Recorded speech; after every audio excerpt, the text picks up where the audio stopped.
Welcome back. Now, it is time for us to visit our last chapter 2. In what's simultaneously quite possibly the most intriguing story, while also being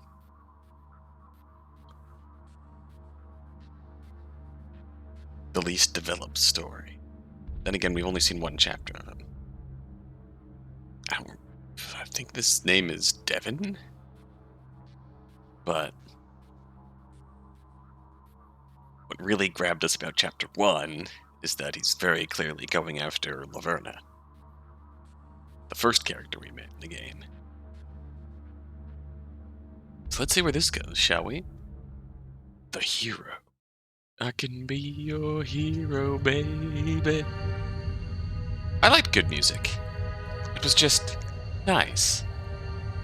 Not much more to it than that. I just liked listening to good music. It put me in a good mood. My mind didn't wander as much when listening to music. Recently I'd gotten into this one singer, Tale.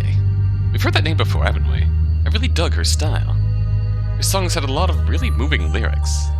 I think it was Olaf shitting on her on Reddit. When that name came up, Tale. I really connected with him. It felt like she was talking right to me. She was really talented.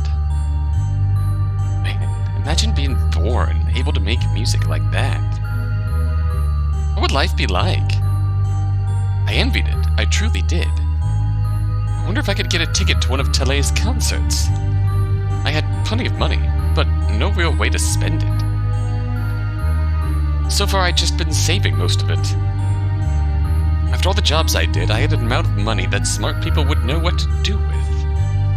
I was never cut out for that. I didn't know how to spend it to make a profit. I didn't know how to spend it to have fun. The concert seemed fun, though. The only question would be if Tale would be touring in Panthea anytime soon. I didn't want to leave in case I was needed on short notice. What if I could get Tale to hold a concert here? Would that be possible? I didn't like the line of thinking I was going down. It's a little bit too self-motivated. At any rate, it was more than late enough. I pressed pause on the music and took out my headphones. Let's see. From my vantage point, I didn't see any threats. Still, couldn't be too sure. I began to sweep the area around the building. Were there any witnesses? Were there any spies? The answer to that last question was probably no. The answer to that first question was probably yes. Fortunately, the governor's office was the heart of Panthea. Oh. It was almost inevitable that there would be plenty of passerby walking around. It was extremely late, which tempered it somewhat. But Panthea was a city where far more people were awake at hours like this. There was nothing that could be done. The only way to reliably enter the building without any witnesses would be if there was some sort of secret underground entrance or something. And that just seemed silly. Well, what could you do? I had on a nondescript gray hoodie, a baseball cap, and a face mask. At this time of night, it'd be extremely hard to identify me. And more likely than not, nobody'd even notice me making my way over here. All this thought was an exercise in paranoia. But I'd like to exercise my paranoia as often as possible. Anyway, paranoia's been checked. Time to start walking over towards the building. The governor's building had, to put it lightly, a lot of security. More security than most would expect. A team of 3 guards patrolled the building at all times. There were countless cameras, both inside the building and out. Some overt, some hidden. The building didn't have that many entrances. There were even a limited number of windows, each being too small to reasonably enter. There were only 2 ways into the building. There was a back exit that had a full-on shutter drop behind it during off hours. And there was the front entrance, a wide-open set of glass doors. Bulletproof glass, to be precise, not that the average person would be able to tell. After hours, it had a complex locking mechanism keeping it in place. On the way to enter it, One way I knew, at least, was to be buzzed in by the person working the graveyard shift at the desk. Although if I had to guess, there was some other secret way in. Not that I needed to know. I kept walking over to the front entrance. Then I stood in front of the glass doors. I waved at the desk, even though I knew the camera was being checked at the moment. Moments later, I heard the telltale sound of doors unlocking. There we go. Grabbed the handle and made my way inside. There, sitting behind the desk, I saw Secretary Gani. He was in the process of taking off headphones and looked none too pleased. Usually he was above taking graveyard shifts like this. Typically, the after-hours desk was manned by one of two lower-level employees. However, Governor Aija arranged for Secretary Gani to be in on desk duty tonight for our meeting. Which means in a roundabout way, I was responsible for Secretary Gani being stuck here tonight. Whoops. I decided to walk up towards him and make some small talk. Oh, hey, Devon. You're here a bit late. Just to say, right on time. Oh, well, you know. This time got away from me. I was busy listening to some music. Oh, yeah? What's your fix these days, dude? I was listening to Tale's newest album. Dude, Tale. That shit sucks, man. Totally overrated trash. Like that garbage overplayed pop? Yeah? Well, different strokes for different folks, I guess. Right. Alright, well, Aija's in her office as usual. She's ready when you are. You know your way over there. Down the hallway to the left. Of course. I'll go see her now. Tell her I said hi. Sure. I nodded and shuffled away from the desk. To the left of the desk was a long, plain hallway. There were various paintings hung depicting Panthea's long and storied history. They were all nicely done. I walked over to the closest one and put my hand on the bottom of the frame. There were no touching signs, of course. But I wasn't supposed to obey them. There we go. Pressed a small button underneath the frame of the closest painting. Great. The sensors were now deactivated. After hours, the hallway was in sentry mode. When it was in sentry mode, there were sensors in the middle of the hallway that detected anybody walking by. The sensors caught anybody. Chain link fences with heavy metal bottoms drawn from the ceiling. If you look closely, you could actually see the markings indicating where the fences will drop from. I even heard that the fences were electrified. That part might not be true, though. The way to get around it lay in the paintings.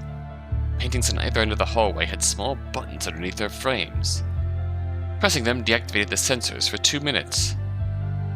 More than enough time to cross. This all seemed a bit excessive. Building it from the ground up would probably be too much. However, according to Miss Aija, the chain link fences were already there when she became governor. A previous governor apparently had them constructed where they'd drop down manually. Miss Aija just adapted it to work with sensors to be an actually efficient security measure. It was a super well-kept secret, though. Only a handful of people knew about it. The other security measures were all that stuff that experienced burglars could get around. However, something like this nobody could anticipate and would almost certainly foil any nefarious plot. If I knew Miss Aija well enough, there was probably one other super secret measure that only she, maybe a different group of people, knew about. Not that I needed to concern myself with that. With sentry mode deactivated, I walked down the hallway and opened the door on the left of Miss Aija's office. She was sitting behind her desk, waiting for me to arrive. She probably expected me to get here slightly early. I hope she didn't hold that against me. She probably won't. She's nice. Ah, Devon.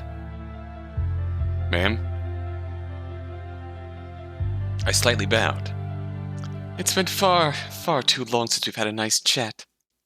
That's my fault. No, it's nobody's fault. Anyway, I'm just glad we get to meet.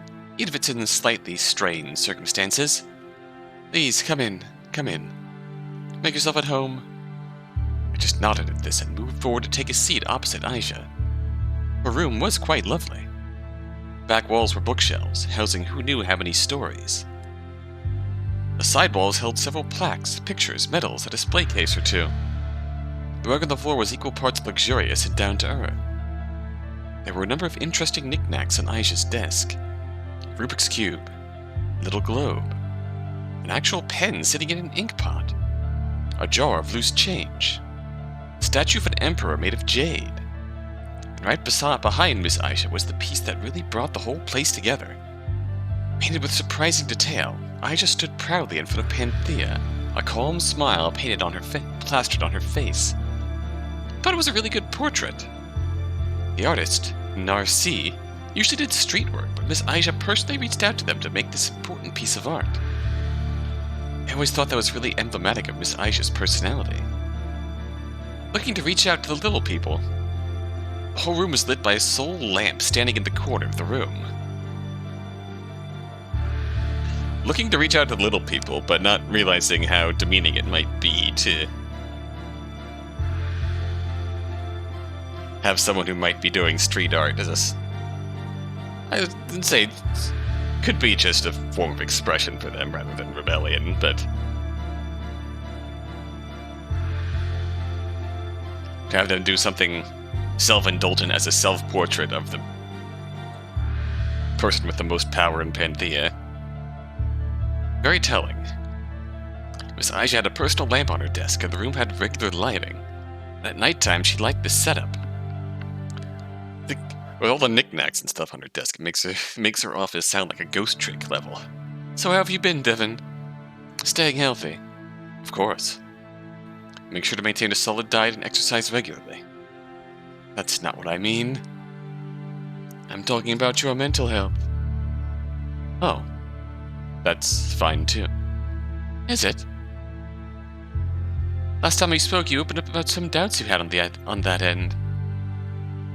You know, the last thing I want is for you to lose yourself to the clouds. I've been fine, really. I was only half lying. Sure, I've been starting to spiral more frequently as of late. I've also been catching myself more frequently. To me, that's progress.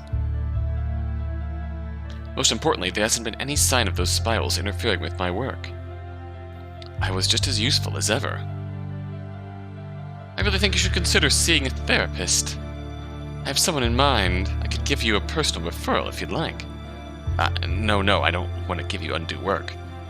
Really, giving you a referral to a therapist is no sweat off my back. But opening up to a therapist would give you more work, right? Huh? It was rare Miss Aija didn't have a response.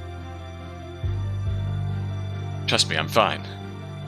After a pause, Miss Aija just sighed. I'll trust you on this matter. Still, I want you to look after yourself. What about any hobbies? I know you like to keep yourself busy, but you should still have plenty of spare time. You should take up an interest. I think that's healthy. This again? I don't know, ma'am. I tried looking for interests when I was young. Didn't really do well in any of them. Having a hobby isn't about excelling at it.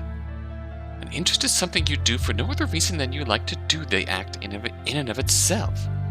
It's a Zen thing. That didn't coincide with how I remember it.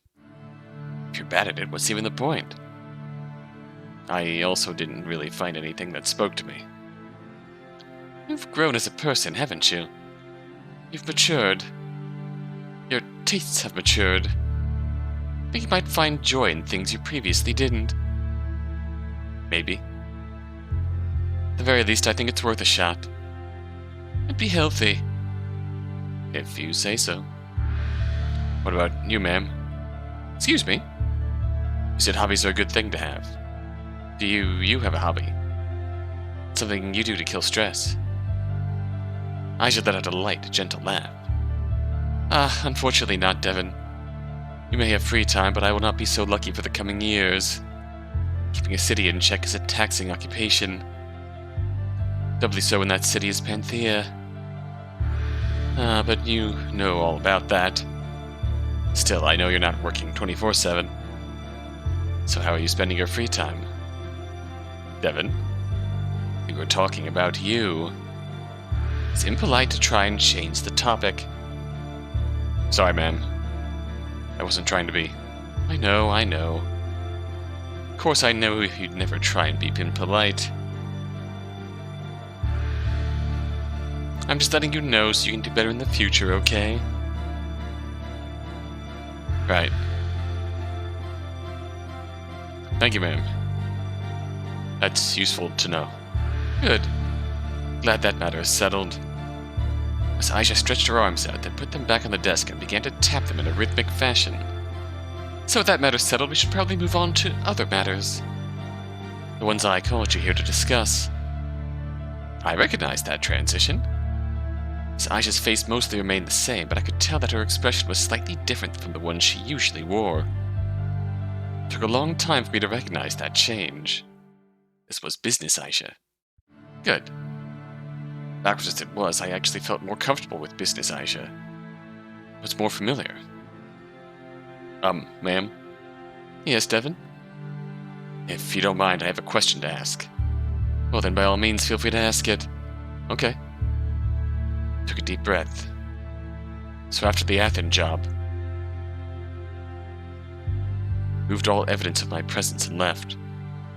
All according to plan. Once I exited the building, I ran away. Right. That is all very good. Right, so. I checked the news after it all happened. I do that a lot. Just, to get some idea about public sentiment of the thing. I found out that there were 2 people who died that night. Correct. I was there when they found the second body. Horrible event, that. I'd imagine. But, I didn't know how to phrase what I was about to say.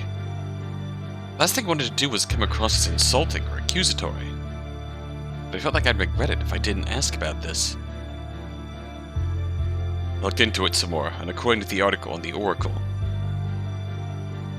the victim seemed to be killed by being struck over the head with a bronze bell. And, to most people that would just be a coincidence. That doesn't really seem likely. I mean, who'll sing a psalm? I, said the thrush, as she sat on a bush. I'll sing a psalm. Who'll toll the bell? I, said the bull, because I can pull. I'll toll the bell. It matches the next verse. I didn't kill that person. I'm the cock robin killer, but I don't know what that body's doing there. From that report on the Oracle, it doesn't look like the bell could have been planted there post-mortem either. Well, why are you so quick to jump to conclusions? Sometimes a bell is just a bell. Well, that's... I thought about what Miss Aija had just said. Is it possible that this murder weapon was just a coincidence? No. Of course it's not. It's a fucking bell. Something like that was too unlikely. I don't think that's likely. It was a murder at the same place. I can't write that off as a coincidence. You're probably right about that. Oh well. For your next mission, remember to skip the bell. Yes, of course, I know that. But that's not what I'm asking. You're asking something? I have yet to hear a question. What happened to that victim?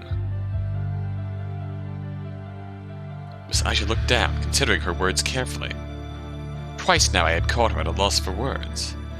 Eventually, however, she composed herself and gave me a simple response. Does it matter?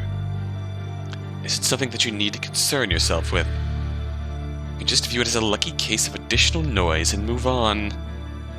Move on? Could I just do that? It was an attractive offer. I didn't want to linger on this any longer than she did. Regarding this, I had a rare spark of curiosity, and a much more common spark of uncertainty. I don't know if I can do that, Miss Aija.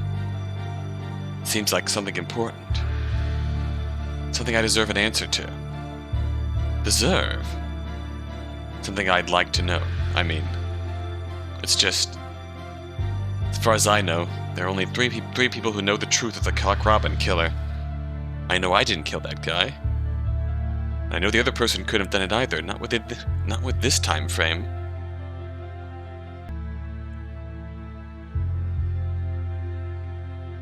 Devon? I didn't like the direction I was heading with this. However, I couldn't stop now. Additionally, there are some details about the Oracle that stick out to me. The reporter found the body. They'd already been dead for a bit. The Psalm connection wasn't found until the police arrived and searched the body. Don't know exactly when the Bell victim died, however. Do know that even before the police arrived, nobody was allowed to leave the venue for any reason. The Bell verse comes after the Psalm verse. People don't just happen to have bells on them. So one way or another, I'm pretty sure the killer had to know that the Psalm verse would be fulfilled that night ahead of time. Devon, are you seriously implying that I killed the man on the outside? That's not... As you pointed out, after Mr. Athen was found dead, nobody was allowed to leave. That includes me. Therefore, it is impossible that I would have anything to do with the Bell victim. Miss Aija, it's not clear when the Bell victim was killed. If you wanted, you could have left the gala earlier, killed him, then slipped back in right before the Mr. Athen chaos. That's... Man, if you wanted somebody dead, you know I would have been more than happy to do my job. That's why I'm here, to kill for you. I'm just worried that if you took matters into your own hands, if there's any evidence that leads back to you. That's enough! In a way I hadn't heard before, Aija had raised her voice. She was clearly legitimately angry. Uh-oh. Are you accusing me of murder, of killing a man? I assure you I did no such thing. If you continue to make such baseless accusations, there will be consequences. I went too far. Stupid, so stupid. I'm sorry, ma'am. It's completely out of line. I meant no offense. For a few moments, Miss Aija has just stared at me with fury in her eyes. Then gradually she recomposed herself. For your information, this gala was my personal fundraiser. As the host, I was indentured with many duties, including constantly making my way around the room, greeting guests, having the right conversations. If you were to take witness statements, everyone there could attest that at no point did I slip out of sight. Additionally, as you so wisely pointed out, if I wanted somebody dead, I would contact you for that. Please know that I had absolutely no knowledge of the death of Maximilian Collins ahead of time. I know that I do not know the identity of whoever killed them. Of course. I am so sorry to have questioned you. Leave it there. But then, isn't that an issue?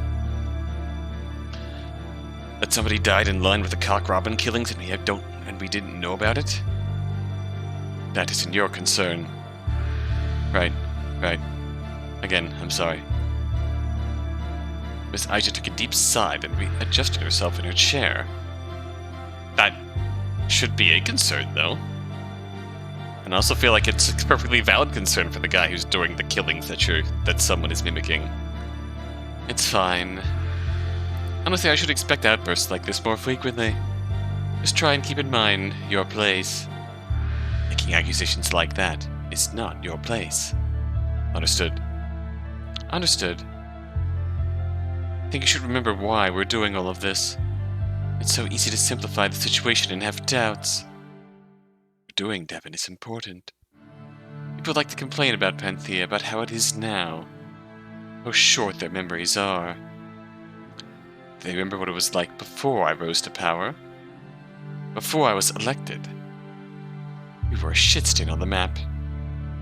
And nothing. Now we are a capital of thriving industry. Crime is down. Prospects are on the up. We are slowly becoming a utopia. A place where everybody can live simply and happily. Exactly. Right now we're going through some growing pains. Getting to that utopian place is obviously a slow process.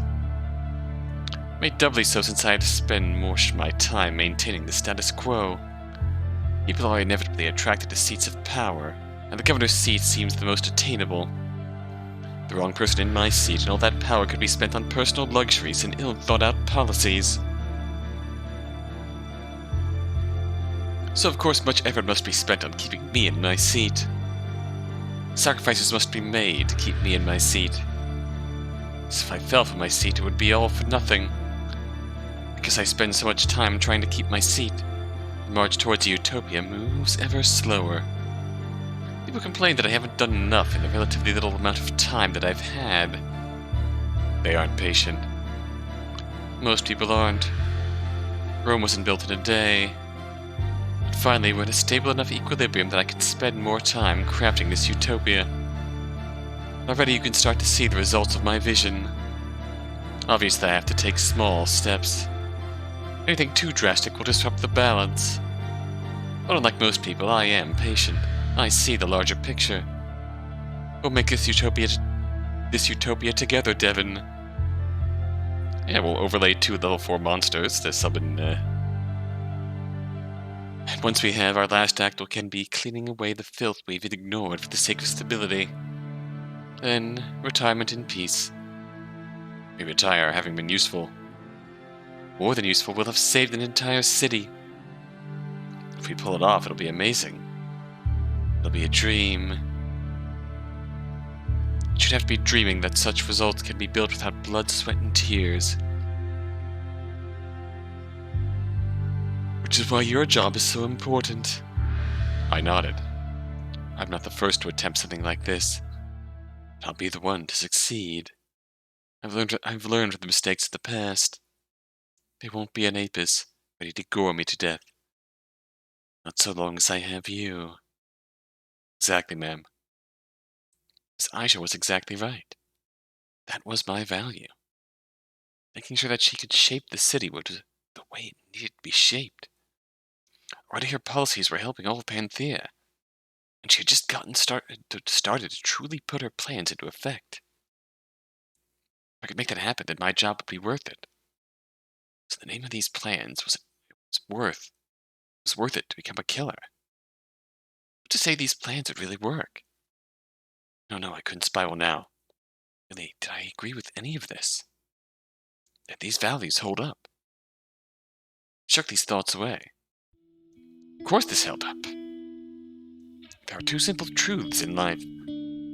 Without power, you cannot make change. Without tenacity, you cannot protect power. Couldn't deny either of these things, so Aija's logic held firm. Making a change by killing is the best I could hope for. It was the only way to make good my skill set. Remember when I first joined the army? It wasn't out of any sense of patriotism. I didn't give 2 shits about the war. In fact, I didn't even know much about the war at all. The little bit I did know made me suspect that we weren't even on the right side of it all. Though that was a bit above me. No, I joined the war for far less inspiring reasons. It didn't really have any meaning in life. I wanted to get away from home. I wanted to feel like a hero. I wanted to feel something. On some level, I wasn't scared of dying. All those factors combined with the random whim to drive me right into the army. That was a real turning point in my life.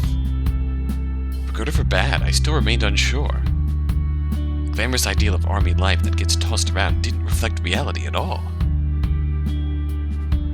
Well, that didn't exactly catch me off guard. I'd already been warned not to expect much. Still, I was surprised by how mundane much of army life was at the beginning. It mostly consisted of harsh training and strict regiment. I got in shape. I learned how to use weapons. I learned how to operate a base. I had a strict schedule. I had to show complete obedience.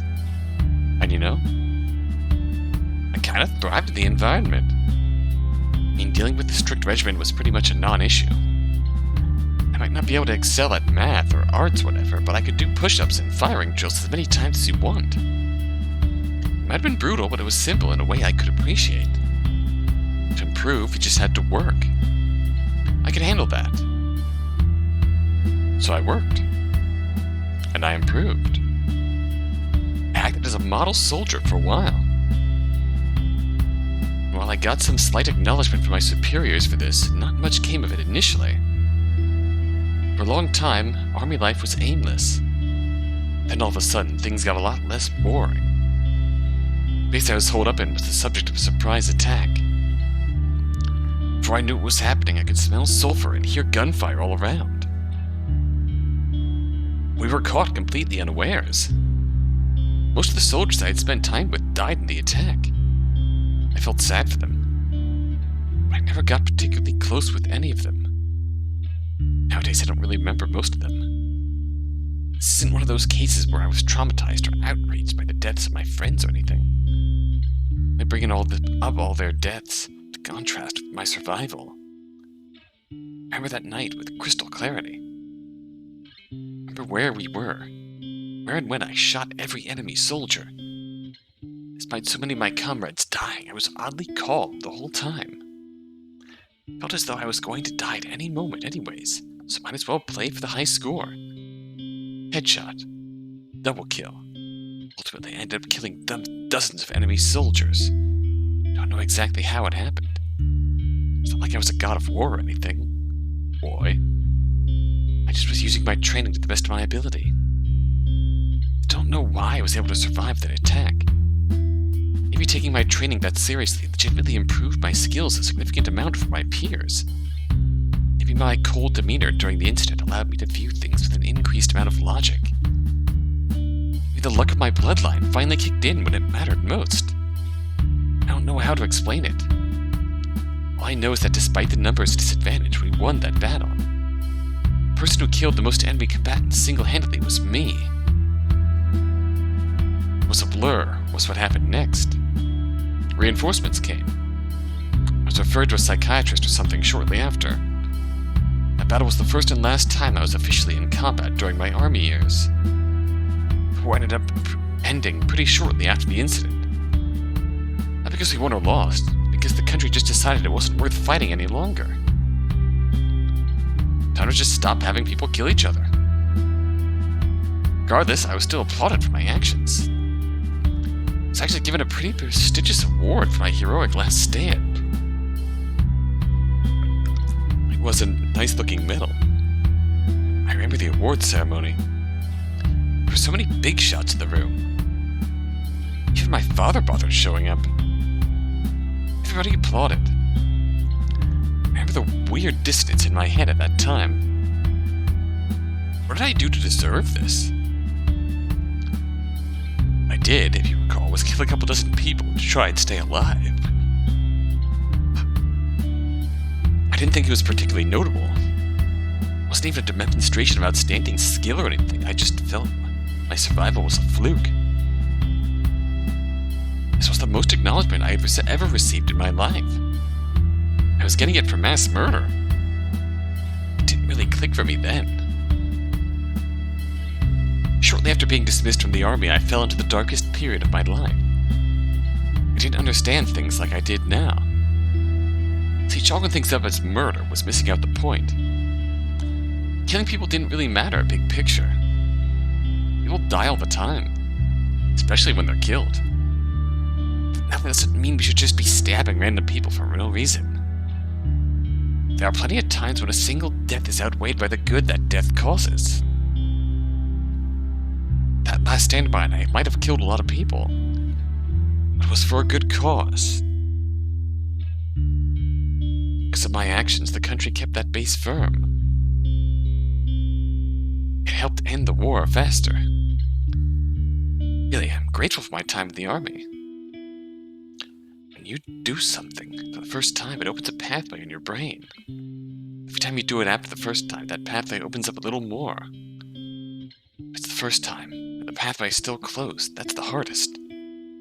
Because of that attack, the killing pathway opened for me. Because of my time in the army, I had the skills that I was now putting to good use. At any rate, I believe we should begin to discuss actually relevant business matters. Time for business.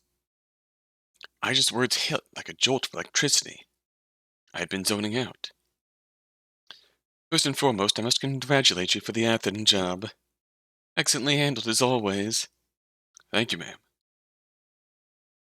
It's unfortunate that he will no longer be a donation stream for us, but sadly it was an inevitability. As I said, the man got greedy, but not particularly smart. Knowing as much as he did, he still thought it would be wise to attempt to blackmail us. Huh. Would have thought him wiser than that. Well, perhaps he was back in the day. Age takes us all, after all, and Athens was not only barely holding on at that point. Sad to see. So sad to see. We shouldn't have let him know anything in the first place. That was an inevitability. That man was wise and powerful enough to hire investigators for anyone he got in business with. Not the type that could be handled. For the longest time, he was a sensible ally to our cause. I think it would be best to remember that the time we had with him, and dismiss his latest transgressions as nothing more than a dying man's impulse. How merciful, ma'am. I believe in mercy. I respect mercy. I wish I could afford to give it more often. Mercy in a world that gives none isn't mercy. It is weakness. My dad taught me that. Yes, that does track. Well, it's a true enough sentiment. Sad as that may be. Hopefully one day we can afford to run you out of a job. Though it often feels like that day keeps getting further and further away. Miss Aija looked wistfully out the window.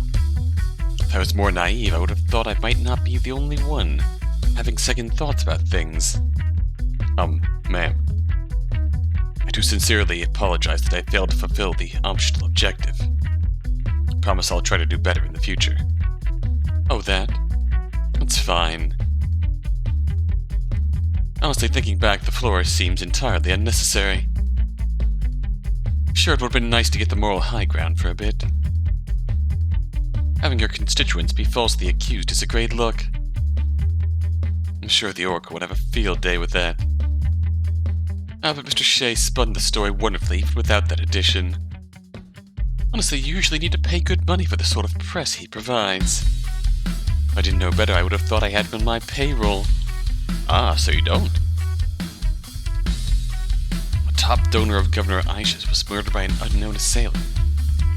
That alone was enough material to string a number of conspiracies and sympathetic headlines. Since nobody knew about the blackmailing thing, this murder looked to be a loss for Aija, not a gain for her. The important thing is it appears no evidence was left tying you to the scene. You're still completely clean. Nothing even had to be scrubbed away. Good on that, by the way. So long as you're still able to do your job, you're still important. Thank you, ma'am. Miss Aija leaned back in her chair, relaxing some. I know you tend to get into your head about your failures. Maybe you don't obsess over the optional objective thing. Look at it this way. If you're really that bothered about it, there's always the optional assignment. She was referring to Laverna. Apparently she had been called to the scene to help investigate the murder.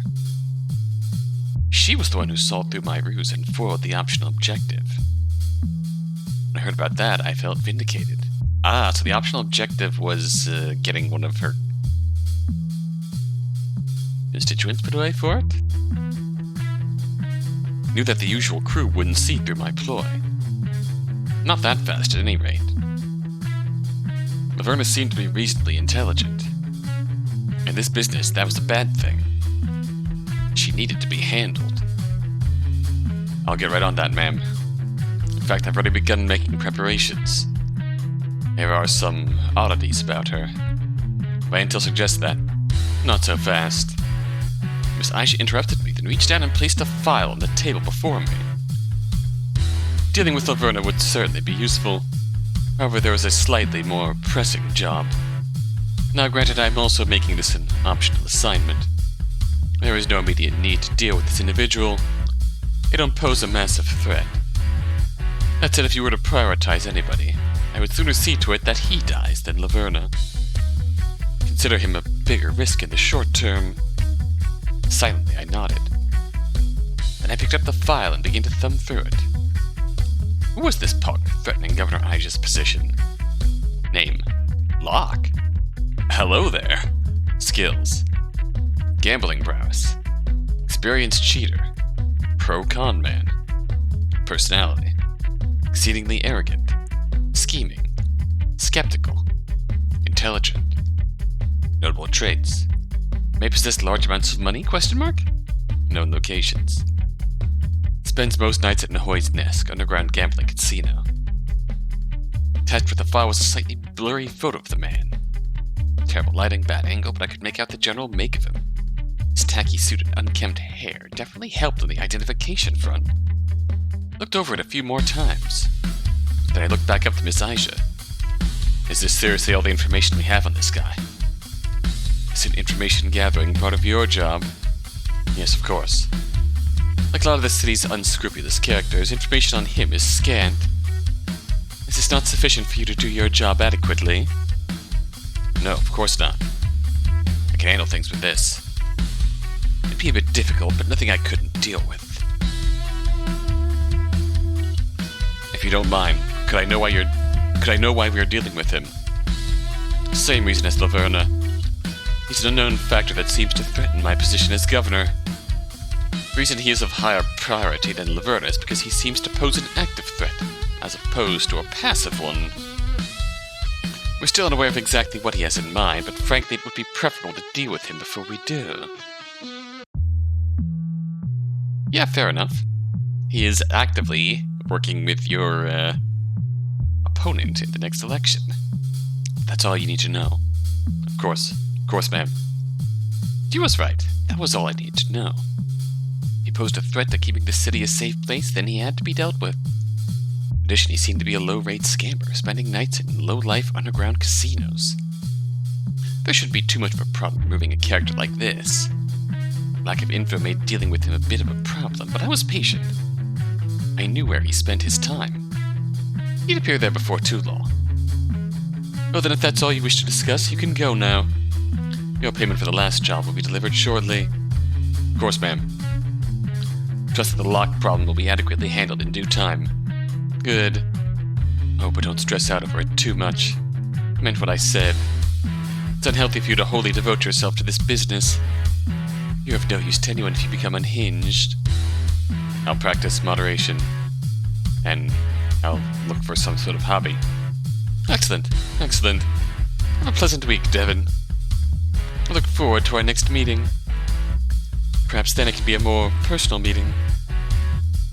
I nodded and left the room. But inside my heart, I couldn't agree with that last statement. Time for our next meeting, I would deal with the job. I'd show her my conviction by achieving results. Uh-oh, I was a weapon. This city's weapon. Weapons were important. Without them, evil would be undeterred, uninterrupted. But no, not just a weapon. There are plenty of people willing to turn themselves into weapons. It'd be a perfect weapon. A lethal weapon. But aimed at a target, I'd shoot post-haste. I'd never miss. Sorry, Locke. Wherever you are, I hope you enjoy your last hours alive. I like Tale. Tale's fun. Tale's cute. I'd like to get a drink with Tale. Not a big Secretary Gani fan, gotta be real here. And, yeah, same, easy. Look, I don't have a lot of more to say on this one. Not to say I didn't appreciate the scene. And you damn well better have appreciated it. Yeah, I did. It's an interesting side of Governor Aija.